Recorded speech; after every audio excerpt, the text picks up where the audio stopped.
My family kicked my 7-year-old daughter and me out during Christmas dinner. Just like that. No warning, no real reason, just a casual dismissal wrapped in the kind of cruelty that only family can deliver. "You should leave and never return," my sister Eliza said, smiling like she'd rehearsed it. "Christmas is so much better without you," my mother added, her voice soft like she was discussing the weather. I didn't beg. I didn't cry. I didn't do any of the things my family expected me to do. Instead, I stood up, looked at my 7-year-old daughter Mia, and said something that would change everything. "Then you won't mind me doing this." 5 minutes later, they were on their knees, begging me to undo what I'd just done. But I'm getting ahead of myself. Let me take you back to that moment. The exact moment when everything I'd spent my entire life working for, approval, love, acceptance from people who would never give it, suddenly didn't matter anymore. Technically, I didn't even get to finish my meal. There was still gravy on my plate, a fork in my hand, hovering like it had forgotten what its job was supposed to be. Mia had taken 2 polite bites of her roll and was quietly counting the peas on her plate, the way kids do when the air in a room gets sharp and uncomfortable. Kids always know. They sense it before adults do. My sister's kids bounced in their chairs and talked over each other, nobody stopping them. The way kids who've never learned consequences do. Nobody expected them to sit still.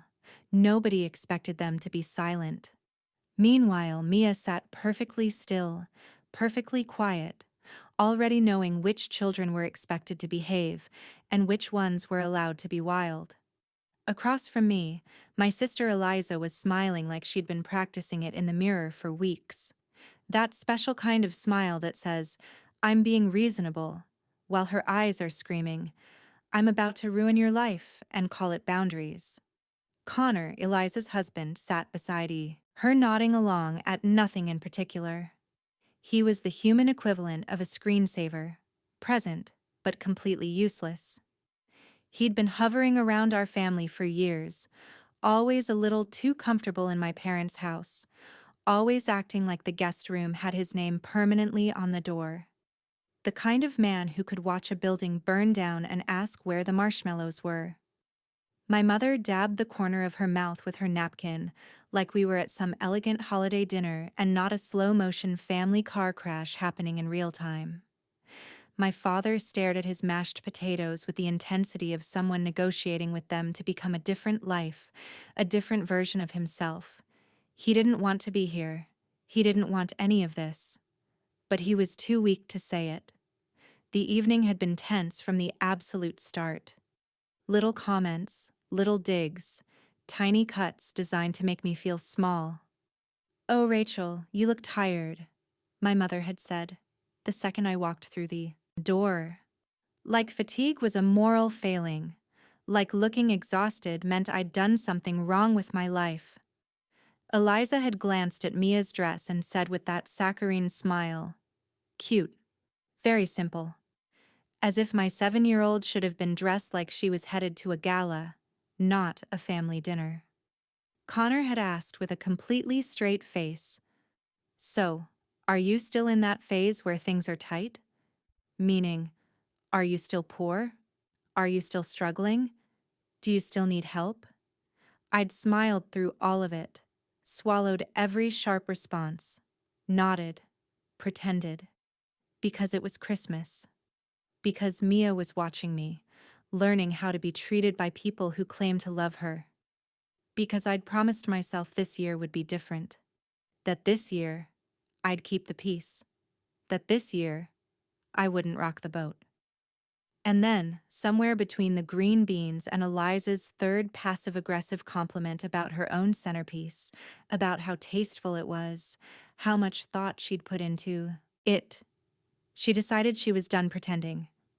She set down her fork like she was putting down a gavel, a declaration, a moment of judgment.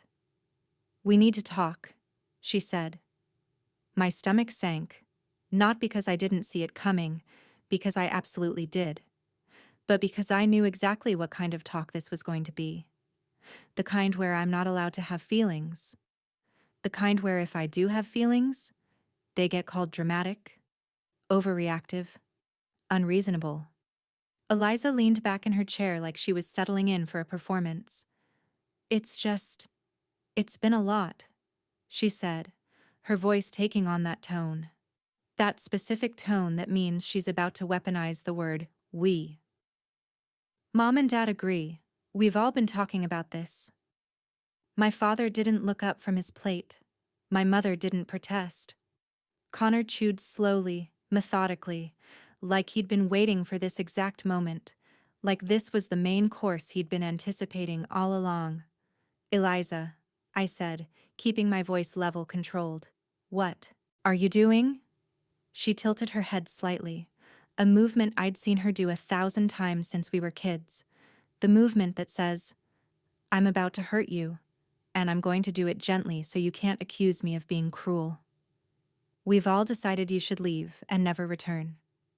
There it was, delivered clean, practiced, deliberate, like she'd rehearsed it with a ring light and a mirror. 6 words that somehow contained every rejection I'd ever felt from this family, compressed into a single moment. Mia looked up from her peas, her fork stopping mid-motion. My mother chimed in immediately, like she couldn't bear to let Eliza have the spotlight for more than 2 seconds. She needed her moment too. Christmas is so much better without you, she said softly, almost kindly, like she was talking about a bad candle scent. Like I was something unpleasant that had been removed from the room, and now everyone could finally breathe. I blinked once. Twice. I looked at my father. His hands were still on the table. His fork was still in his hand. And finally, after what felt like an eternity, he lifted his eyes to meet mine.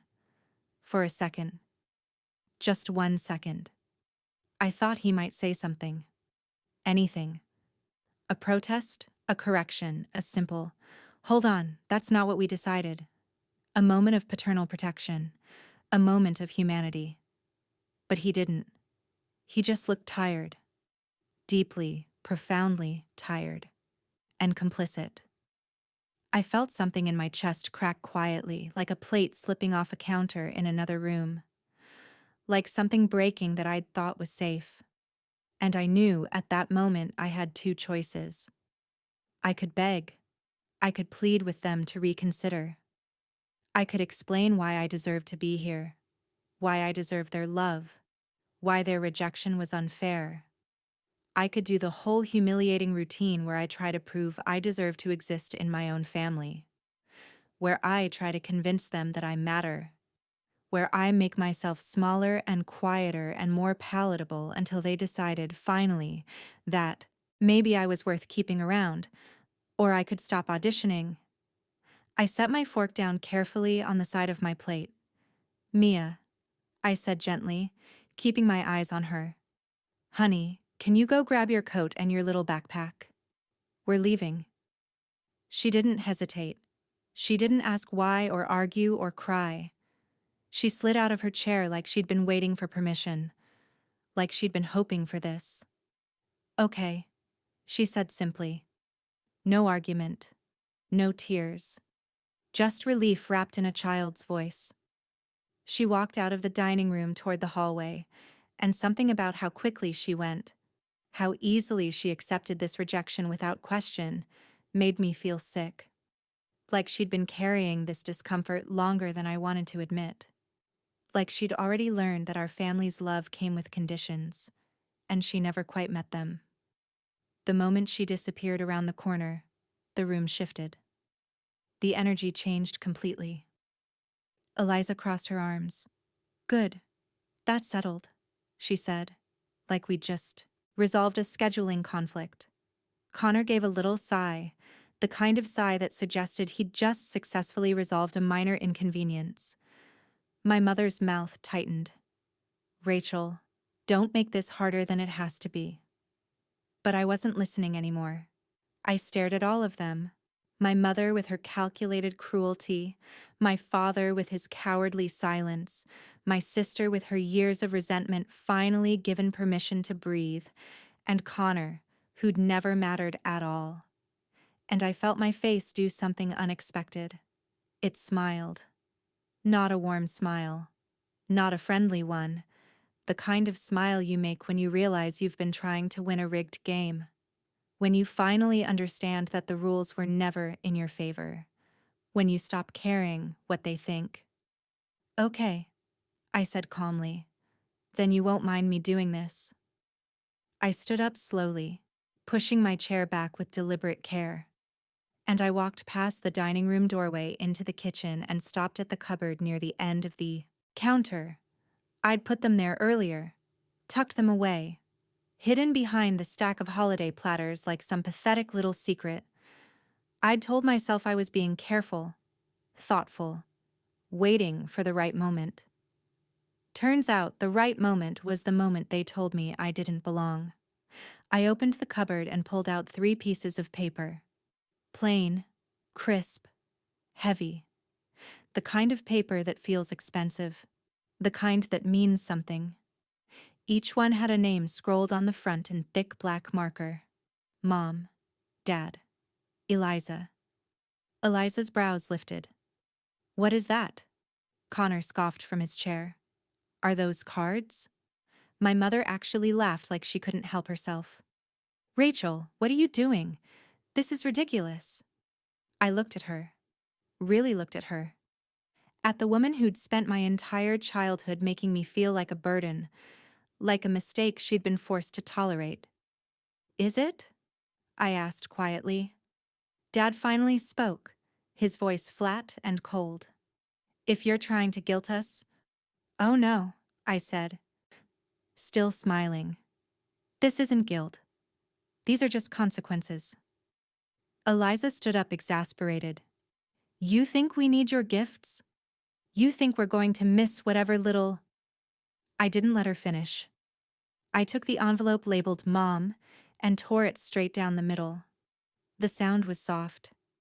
Paper ripping shouldn't be that loud, but in that room, in that moment, it felt like a gunshot. It felt like the sound of something breaking that could never be fully repaired. My mother's smile faltered completely. Rachel. I tore the one labeled Dad next. Slow, clean, deliberate. My father's face tightened like someone had just punched him in the stomach. Connor sat up a little straighter like his brain had finally loaded, like he was finally understanding that something was actually happening, that this wasn't going to be funny. Eliza's smugness cracked at the edges. Stop it. What are you... I tore the one labeled Eliza last. That one? I didn't even hesitate. I didn't feel a single moment of doubt or regret. I just tore it cleanly in half and then tore those halves into quarters. I dropped all the pieces onto the counter in 3 neat piles, like offerings to people who'd already rejected me. There was a beat of silence where none of them moved. You could have heard a pin drop. You could have heard a heart breaking. And then the confusion really set in. Connor barked out a laugh, too loud and too forced. Okay, wow. That's insane. Eliza's voice went sharp, defensive. You're proving our point. You're proving exactly why we said... My mother shook her head slowly like she was watching a stranger. This is exactly why. This is exactly the kind of thing. But I wasn't listening anymore. I just turned and walked back toward the hallway where Mia was waiting in her coat, tiny backpack slung over her shoulder. She looked up at me with wide eyes, but she didn't look surprised. She looked like she'd been hoping for this. We're going, I said, taking her small hand, and we walked out the front door. Cold air hit my face, the kind of cold that makes your lungs wake up, the kind that makes you remember you're alive. As we stepped down the porch steps toward my car, I glanced back through the window without meaning to. I saw them staring at the counter, moving, not angry anymore, curious. My mother leaned forward and picked up a torn piece of paper. My father came closer, his face changing. Eliza snatched something and started pressing the pieces together like a puzzle, trying to reconstruct what I'd destroyed. Their faces changed in real time, smug to confused, confused to pale, pale to panicked. And then, through the glass, I saw my mother's mouth open wide, like she was screaming. I couldn't hear it clearly at first. Then I could. The front door flew open behind me. "Rachel!" Footsteps. Fast, clumsy, desperate. "Wait!" Eliza's voice, higher than I'd ever heard it. "Wait! Come back!" My mother was calling too. "Please, please! You can't!" Mia's hand tightened in mine as we reached my car. "Rachel, stop." My father's voice sounded different now. Not calm, not silent, desperate. "Just stop and talk to us." I opened the car door, still holding Mia's hand. I looked at their faces. Pale, frantic, transformed. 5 minutes ago, they'd told me Christmas was better without me. Now they were begging me to reverse something they still couldn't even admit out loud. Begging me to undo it. To go back. To pretend this moment hadn't just happened. I slid into the driver's seat.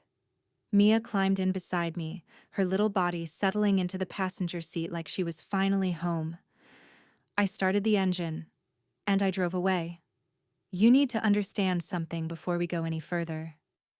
My sister Eliza is 6 years older than me. That matters more than you'd think. 6 years is the difference between being the baby everyone fusses over and the kid who's old enough to know better. 6 years is the difference between being precious and being useful.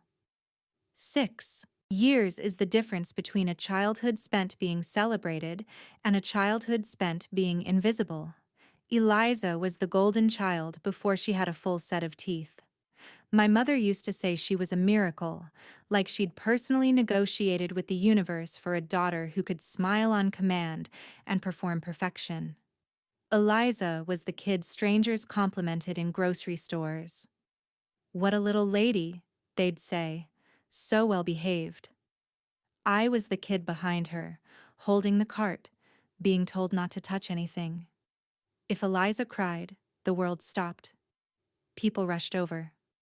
My mother held her. Strangers asked if she was okay.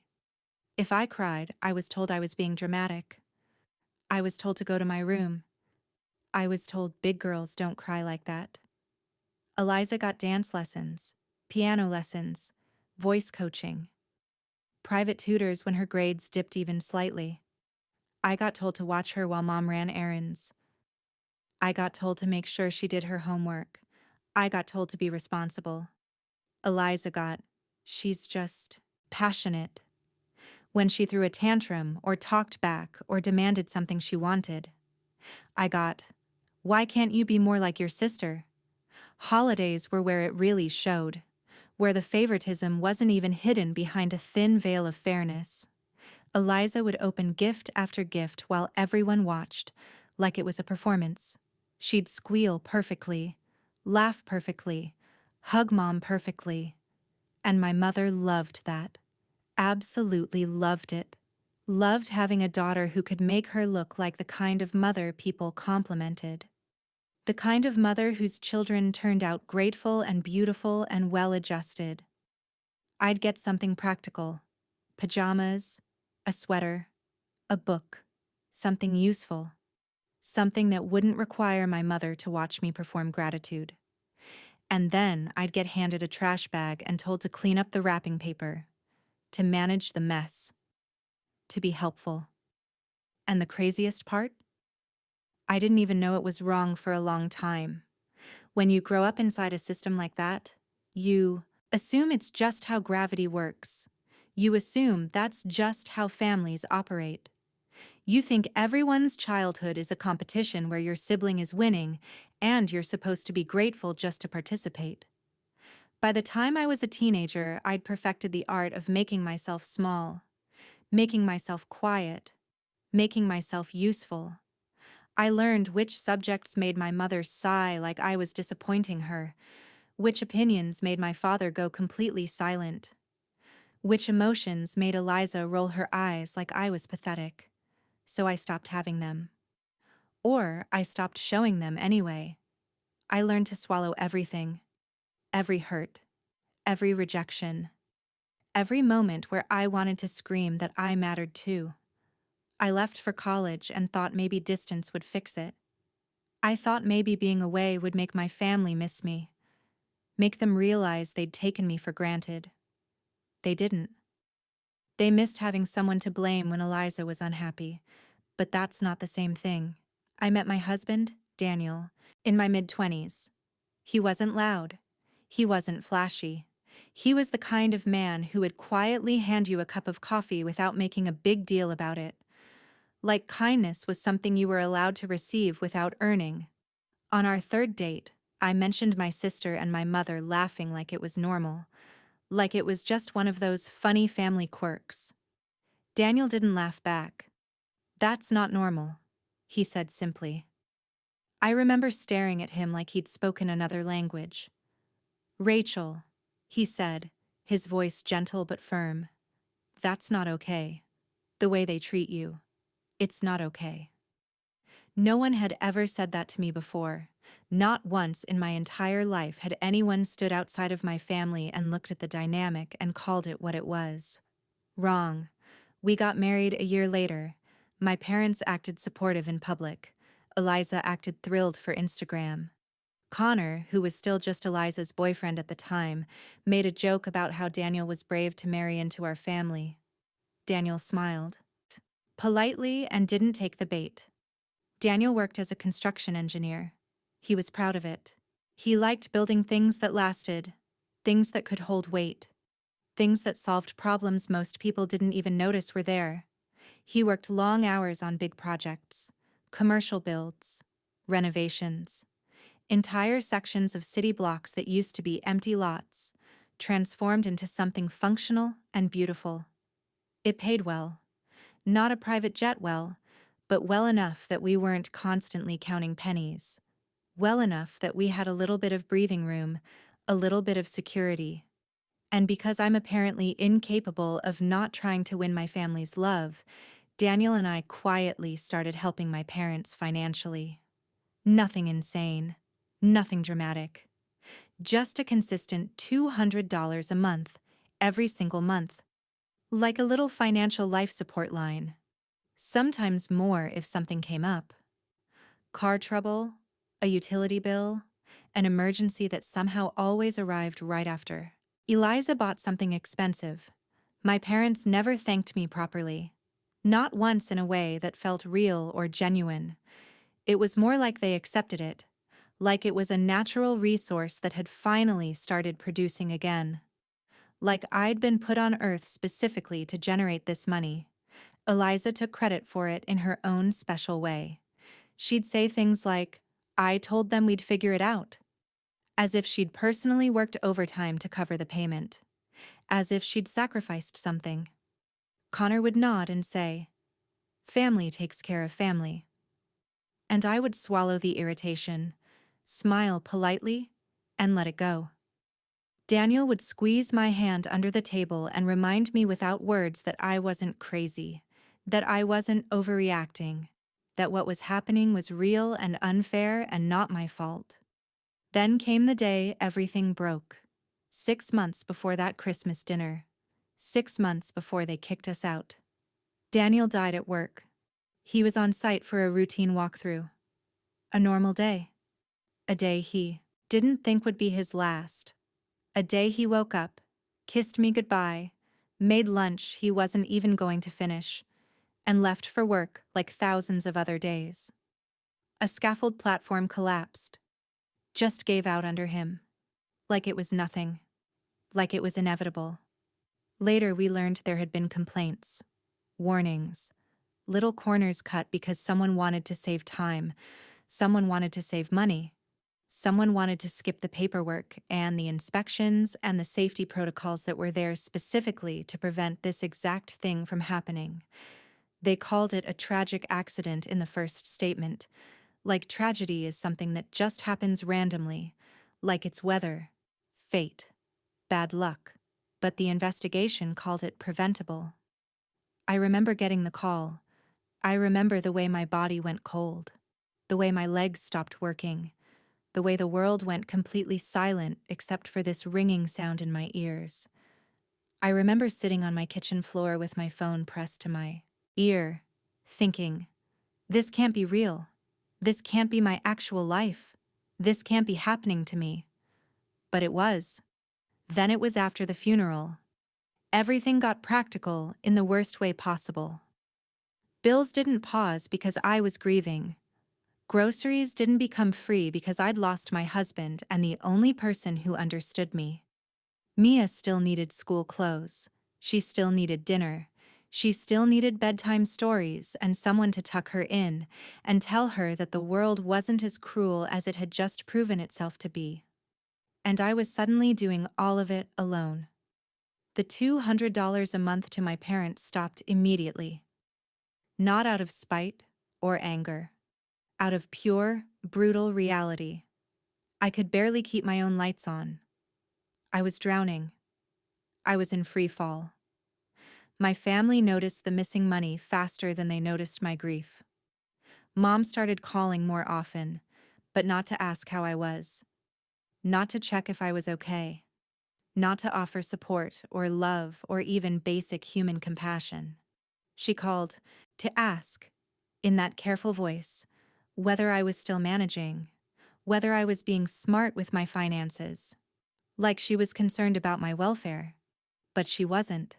She was concerned about the money stopping.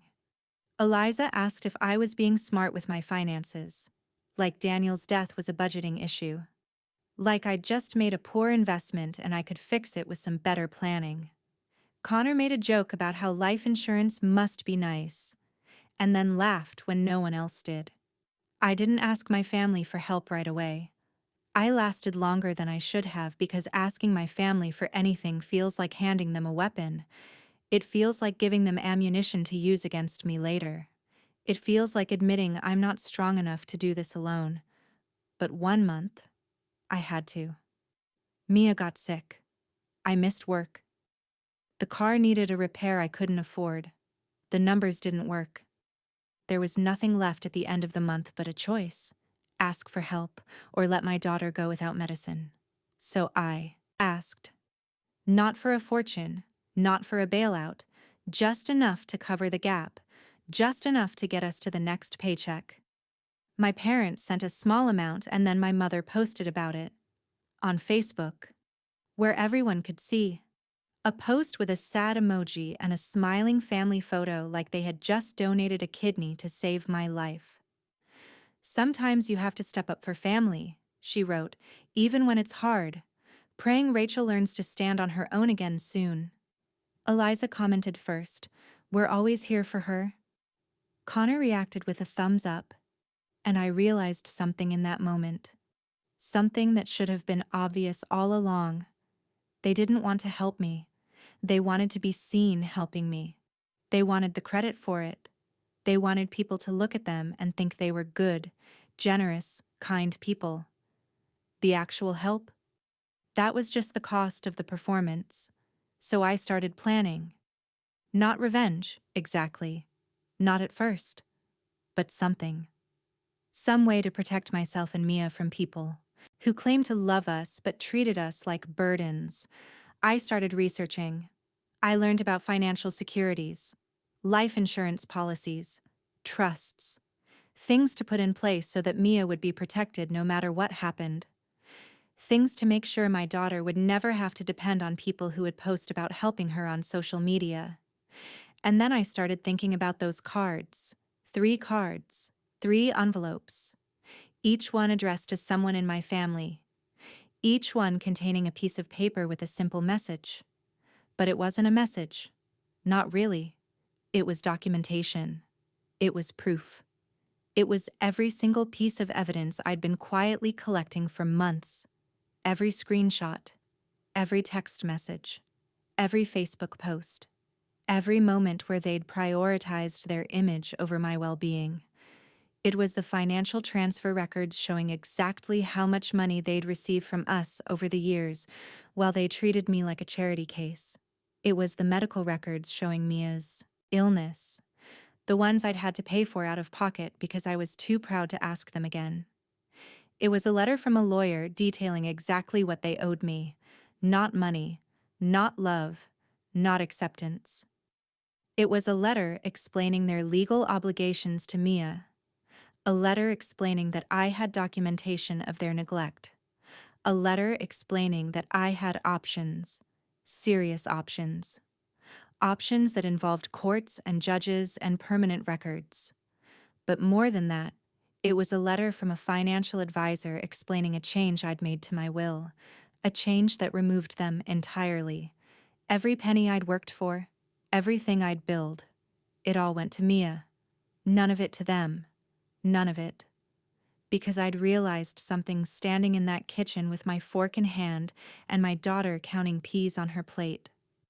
I didn't owe them anything. Not love, not money, not my time, not my presence, not my energy. I'd spent my entire life trying to earn approval from people who would never give it, trying to win a game with rigged rules. And I was done. Those 3 cards weren't gifts. They were boundaries. They were the moment I stopped trying to fit into a family that had never actually wanted me. They were the moment I took all the power back. That's why when they told me to leave and never return, I didn't beg. That's why I smiled. Because I already knew what was on those cards. I already understood exactly what they were about to discover. I already understood that their world was about to become very, very complicated. The panic in their eyes when they realized what I'd done wasn't about Christmas dinner anymore. It was about something far bigger. It was about consequences.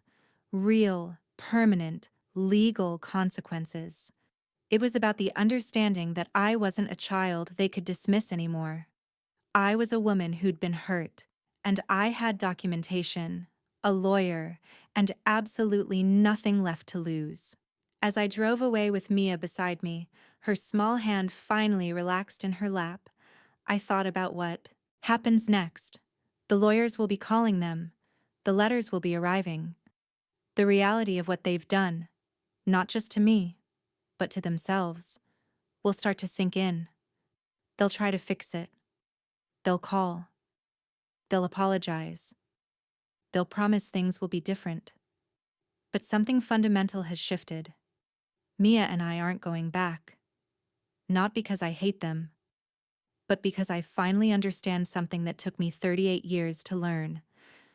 Some people don't deserve a seat at your table. And that's not a tragedy. That's freedom. If you're watching this right now, you know something that took Rachel 38 years to figure out. You know that love shouldn't be conditional. That family shouldn't make you feel small. That acceptance shouldn't come with a price tag and a Facebook post bragging about it. And if you've ever felt the way Rachel did, invisible in your own family, rejected by the people who should have protected you, dismissed for not being enough, I need you to hear this clearly. You are enough. Not because your family finally recognizes it. Not because you earn their approval. But because you exist. Because your daughter loves you. Because your presence in this world matters, even when the people who raised you couldn't see it. Rachel didn't need her family to validate her worth. And neither do you. She needed to walk away. To protect her daughter. To stop performing for people who would never be satisfied. Sometimes the most powerful thing you can do is simply leave. But here's what I want you to remember as you're leaving this video. Stories like this. Stories about real people finding their power, about quiet strength winning against family cruelty, about finally saying enough. They matter. They matter because they remind us that we're not alone, that other people have survived what we're surviving, that there's a way through this. My mother said stories like Rachel's wouldn't matter. She said they wouldn't reach people. She said that YouTube success requires flashy drama and fake revenge, not real, quiet strength. But if you're still watching right now, if you made it this far, you already know she was wrong. These stories deserve to be heard. And if this story resonated with you, if Rachel's journey reminded you of your own, if her strength inspired you to maybe, finally, set your own boundaries, then I'm asking you to do one thing. Please subscribe. Not just for me, for Rachel, for everyone else sitting in a dining room right now, fork in hand, realizing that their family's love isn't worth the cost of their dignity. Subscribe so that next time you're feeling small, feeling invisible, feeling rejected by the people who should have protected you, you can come back here and remember, you can walk away.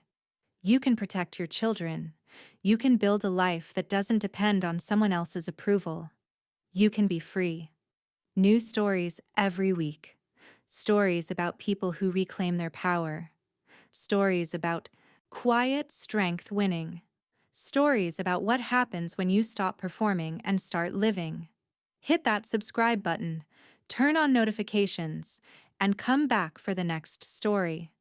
Because the people in your life need to know what happens when they underestimate you.